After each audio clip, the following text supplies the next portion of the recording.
The fire didn't just take my lake house, it lit up the truth about the most corrupt HOA in the county. And it started with a woman named Kendra Harlow. I'm Orion Zeller. I bought my lake house 3 years ago, paid in full, remodeled it myself, every nail and shingle placed with my own hands. It was my weekend escape, far from the chaos of city life. Peaceful, private, perfect until Pinewater Shores HOA slithered in. Kendra Harlow, the president of the HOA, introduced herself the way most Karens do, with a fake smile and a clipboard. She showed up the second day after I moved in. "You'll need to repaint your deck," she said, not even a hello. "It doesn't match the rest of the neighborhood palette." "It's my property," I replied, leaning on the railing, "and it's not even in the HOA zone." Kendra's eyes narrowed behind her oversized sunglasses. "We recently voted to expand the jurisdiction. You're within it now." That was the beginning. Over the next few months, I was bombarded with notices and citations. My dock was too long. My boat was too loud. Even the fire pit I built got flagged for unauthorized stonework. I ignored them. I had the original property documents. My lake house sat outside the original HOA boundaries, and I had no obligation to follow their nonsense. But Kendra didn't like being ignored. One Friday night, I arrived up at the lake house to find a note duct taped to my front door. No envelope. Just a handwritten message in all caps. "We warned you. This isn't yours anymore." I installed cameras the next morning. That was the weekend everything escalated. 2 nights later, around midnight, I got a motion alert on my phone. The security feed showed a shadowy figure creeping around the back of my property. I zoomed in. Bleach blonde bob, leopard print scarf. Even in the dark, you could tell it was Kendra. She was holding a gas can. I sped up there in less than an hour. By the time I arrived, flames were already licking through the side of the house. The fire department was battling it, but the damage had been done. My lake house, my sanctuary, was a blackened shell. The next morning, Kendra had the audacity to show up at the edge of my property with 2 HOA board members behind her. She folded her arms like she was proud. "Maybe now you'll take the HOA seriously," she said. "You're out of your mind," I said, voice shaking. "You set a fire. You can't prove anything," she said flatly. "Maybe it was an accident. Maybe you left a candle burning." I didn't answer. I just pulled out my phone, opened the security footage, and hit play. Kendra's face dropped. The other 2 board members took a step back. You could see her clearly pouring gas on the deck, striking the match. I didn't say another word. I walked past her into my truck and drove straight to the sheriff's office. That's when everything started unraveling. Detective Carmen Braddock didn't waste time. I handed over my phone, and she watched the footage stone-faced, barely blinking. Once the video ended, she looked up at me, her jaw tight. "She's done," she said, tucking the phone into an evidence bag. "We'll get the warrant this afternoon." I spent the next 3 hours answering every question she and the arson investigator threw at me. They combed through photos of the house before and after the fire, reviewed timestamps, and matched the footage to the fire's ignition point. I handed over my property survey, the original deed, everything proving the HOA had no legal authority over my land. By the end of the day, Kendra Harlow was in a pair of cuffs. But that wasn't enough. The arrest hit the local news that evening. HOA president charged with arson in Lakehouse blaze. They aired the footage. No blurring, no filters. Just Kendra, clear as daylight, committing felony arson. The town's reaction was instant and brutal. Residents of Pinewater Shores flooded social media with stories about her abuse of power. One man claimed she'd extorted him into repainting his fence twice. A single mother posted screenshots of months of threats about her child's toys being unsightly from the sidewalk. And then came the tip that cracked it wide open. A retired accountant named Joe Weller showed up at my temporary rental the next morning. Gray beard, heavy boots, and a file folder so thick it needed a bungee cord to hold shut. "I've been keeping records," he said, handing me the folder. "Ever since they started renovating the clubhouse without a vote." Inside were over 50 pages of financials. Every HOA expenditure, misappropriation, and falsified maintenance invoice from the past 2 years. Kendra had been siphoning funds. Overcharging residents for landscaping and pocketing the difference. creating fake contractors, even submitting inflated repair costs for damages that never happened. I called Detective Braddock again. By the following week, the sheriff's department had raided the HOA's office trailer. They found a laptop with spreadsheets that exactly matched Joe's records, only these were even worse. The corruption went deeper than anyone expected. 3 board members were implicated. One of them, the treasurer, had been wiring monthly consulting fees to her cousin's shell company in Nevada. Once the criminal charges started stacking, the civil lawsuits followed. But I had my own mission: make them pay for the damage to my lake house, every scorched beam and every lost nail. I hired a litigation attorney named Margot Lynn. She was exact, relentless, and terrifyingly organized. When I gave her the folder Joe had brought over, she raised an eyebrow and said, "They're going to wish that fire had finished the job." She filed a personal civil suit against Kendra for damages, and a separate one against the HOA itself for the attempted annexation, fraudulent enforcement, and emotional distress. Margot also petitioned the court for a forensic audit of the HOA's budget. The judge granted it. That's when the HOA's entire financial foundation crumbled. Turns out, the HOA had been operating illegally for over a year. Their charter had expired the previous summer, and no one had filed the renewal paperwork. Every fine they issued, null. Every expansion vote, invalid. Every repair paid for with HOA dues, unauthorized. Margot filed an injunction that froze their accounts. Without access to funds, the HOA couldn't even pay to mow the common areas. Residents were furious, especially since many had been fined into submission for petty infractions: mailbox shapes, curtain colors, even parking too close to the curb on Tuesdays. A week later, a judge ordered the HOA to use what remained of their frozen funds to pay for the full reconstruction of my lake house. Not an insurance payout, not a partial settlement. Full replacement, down to the custom cabinets I'd built myself, but I wasn't done. I requested that the court void the HOA's claim over my property entirely. The judge reviewed the original boundary maps, surveyed the vote logs, and ruled in my favor.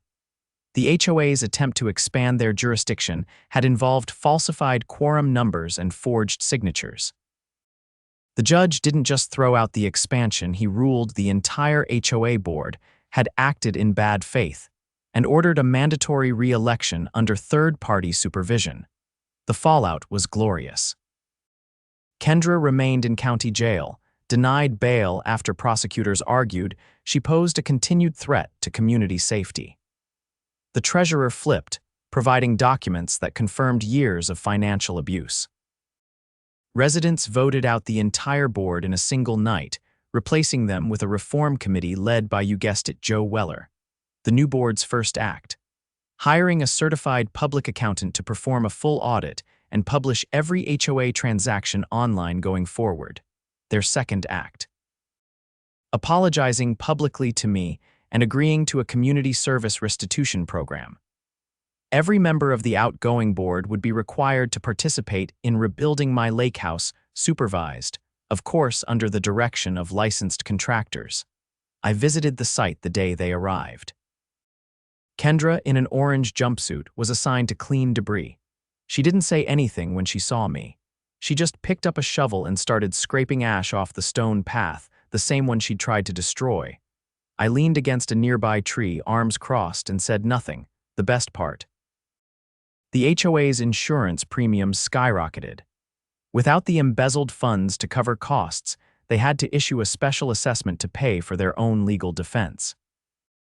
Every homeowner received a bill for over $7,000, ironically. The same people Kendra once bullied into paying for imaginary violations were now furious at her for bankrupting the association. I didn't pay a cent. Instead, I used the court settlement to rebuild my lake house better than before.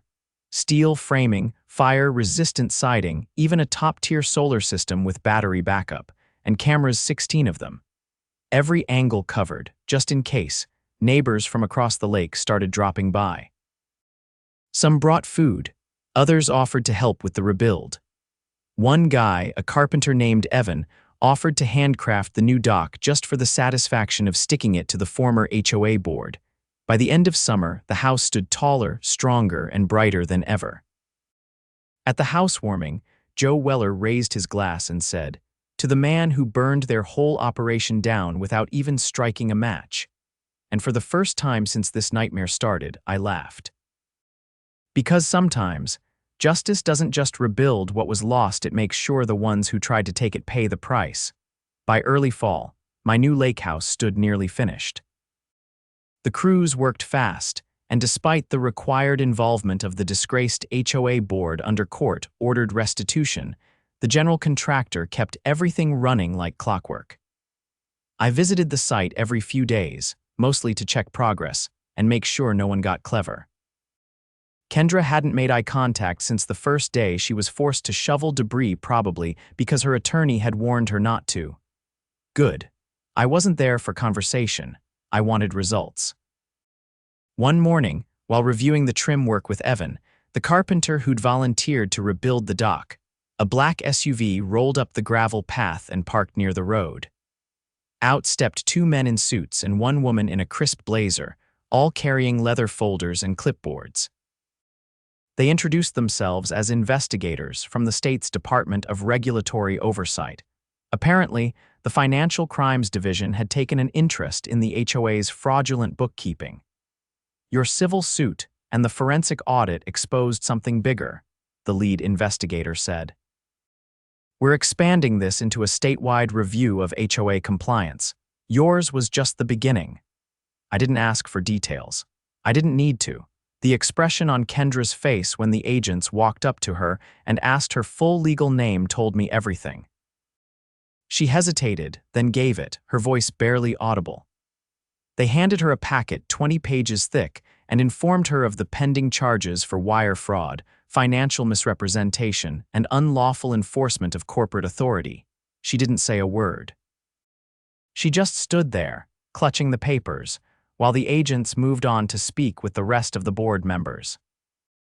Later that day, I stopped by the makeshift HOA office to retrieve the last of the paperwork for my property dispute, the one where they'd tried to rezone my land into their jurisdiction without consent. The Temporary Reform Board had moved operations into one of the old maintenance sheds behind the community pool. Inside, Joe Weller sat at a folding table surrounded by boxes of old records. "Found something you'll want to see," Joe said, pulling out a stapled packet from a folder marked Confidential 2021. It was a signed memo from Kendra, dated 2 years ago, addressed to the previous board. In it, she proposed strategic enforcement of property violations to encourage turnover of homes that didn't fit her vision for the community. That wasn't just unethical, it was the foundation of a scheme to push out longtime residents through harassment and fines, then flip their homes through a shell company she partially owned. Joe handed me a second document, the LLC registration for Pinescape Revitalization Group. And there it was, Kendra's name buried in the ownership filings under a trust registered out of Delaware.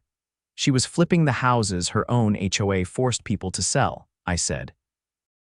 5 of them in 2 years, Joe replied. "We've got the sale records."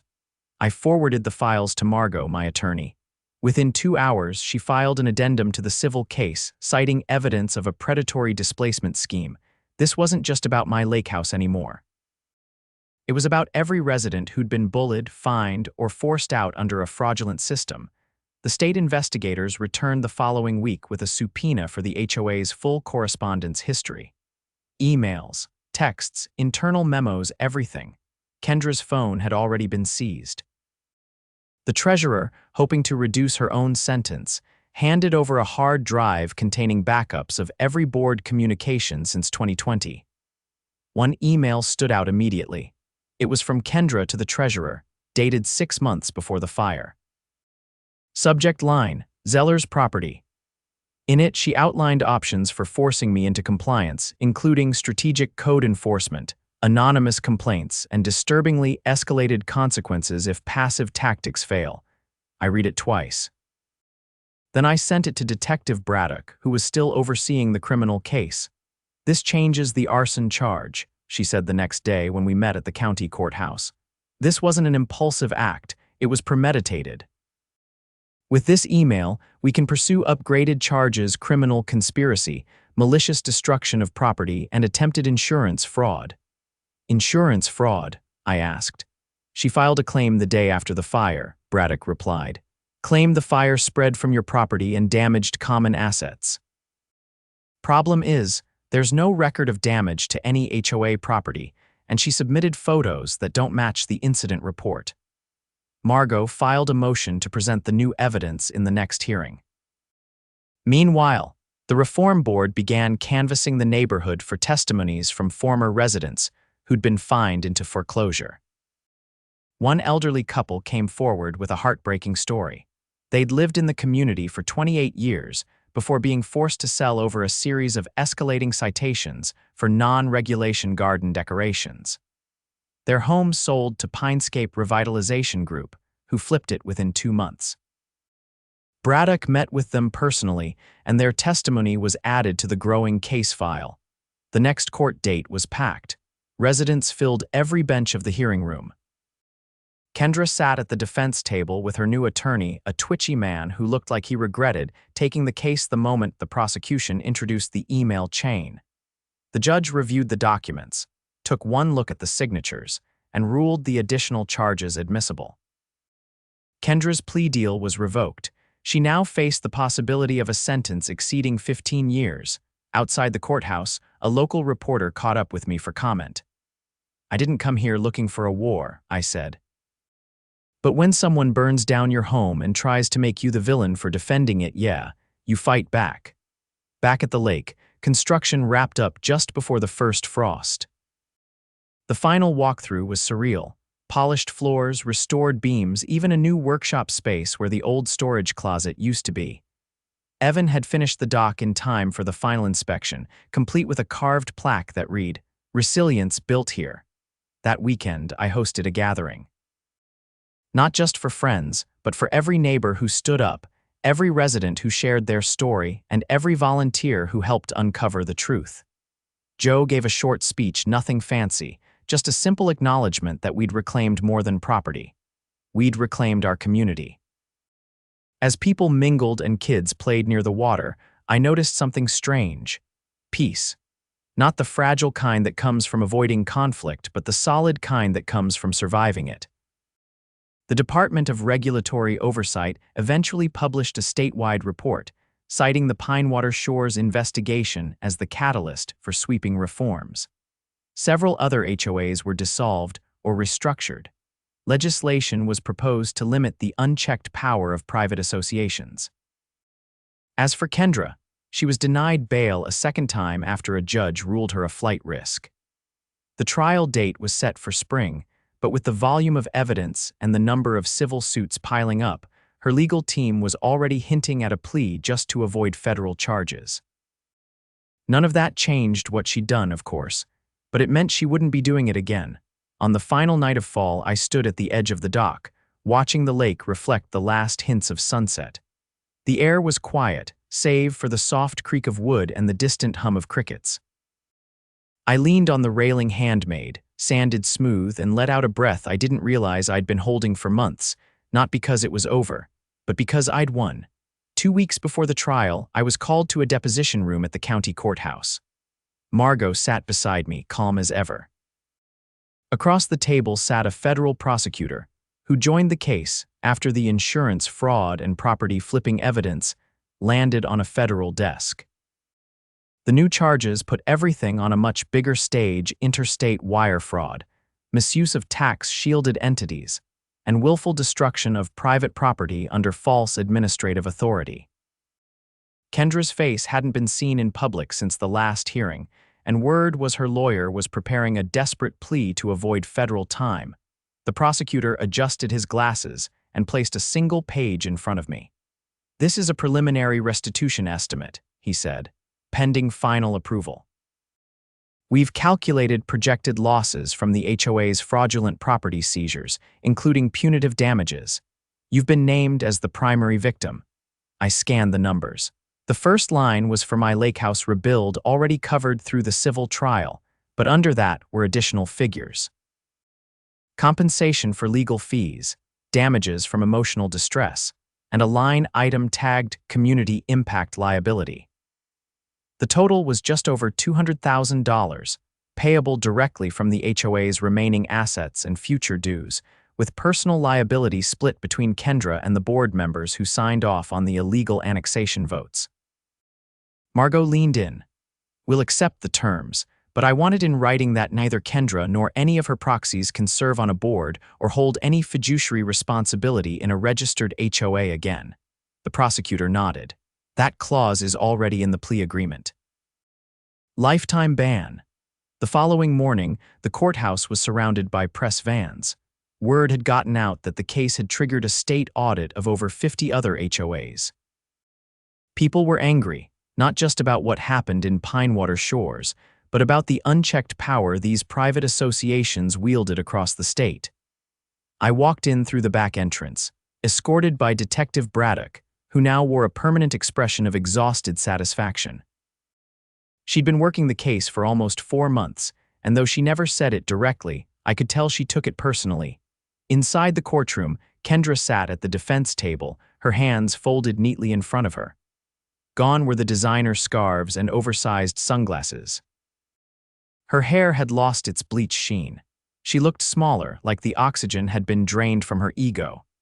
Her new attorney, a white-collar defense specialist, stood, ready to deliver her plea. The judge entered, and the room went still. Kendra pled guilty to 7 charges: criminal arson, conspiracy to defraud, use of public authority for personal gain, falsification of legal documents, wire fraud, obstruction of justice, and abuse of fiduciary duty. In exchange for the plea, the federal charges were suspended, but she would serve a minimum of 12 years in state prison without parole. The judge didn't flinch. "You used your position not to protect your community, but to enrich yourself and harm others. Your actions were deliberate, malicious, and prolonged. This court finds you wholly unfit to ever hold a position of public or legal authority again." When the sentence was read, Kendra didn't cry. She didn't look at anyone, just stared forward quietly, jaw clenched. Afterwards, I stepped outside and found Evan and Joe waiting near the steps. "She's going away for longer than I expected," Evan said, arms crossed. "They had to make an example," Joe replied. And they did.